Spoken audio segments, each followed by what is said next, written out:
Good day guys! Ito na naman tayo. Magluto tayo ng eggplant fries. But before yan, intro muna tayo.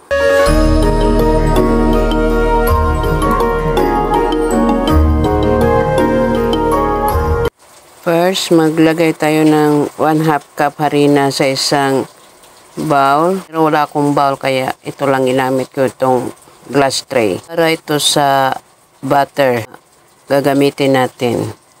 Siya nga pala, binalatan ko na yung eggplant kanina at in-slice ko na ng stripes. At binabad ko sa tubig na may suka at asin para hindi mangitim. Ilagay natin ang pamintang durog, asin, turmeric powder, pampakulay, at haluing mabuti para mag-well combine yung mga sangka. At magbuhos ng tubig, dahan-dahan lang, then halo, then tubig na naman, tsansyahan lang para makuha natin ang tamang lapot nito.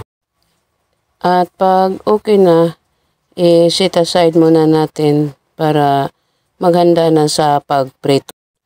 At ilagay na natin ang slice ko na talong para makot ito sa butter na ginawa natin bago iprito. At haluin ito natin ng mabuti para makot talaga pati yung sa ibabaw para mabalot sila lahat ng butter na ginawa natin. At ito na, maglagay na tayo ng mantika sa ating frying pan.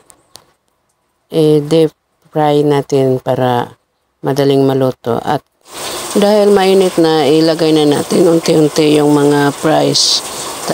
Yung kasya lang sa pan, tapos mamaya na rin yung iba. Hinaan natin yung apoy. Hindi masyadong malakas para hindi masunog yung piniprito natin. At baliktarin natin to. Then, after mabaliktad, pag naluto na, saka natin hanguin. Then, another batch na naman hanggang sa maluto na natin lahat.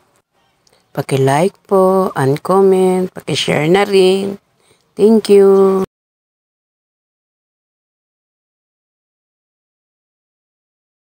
At ito na guys, luto na ang ating eggplant fries. Thank you for watching!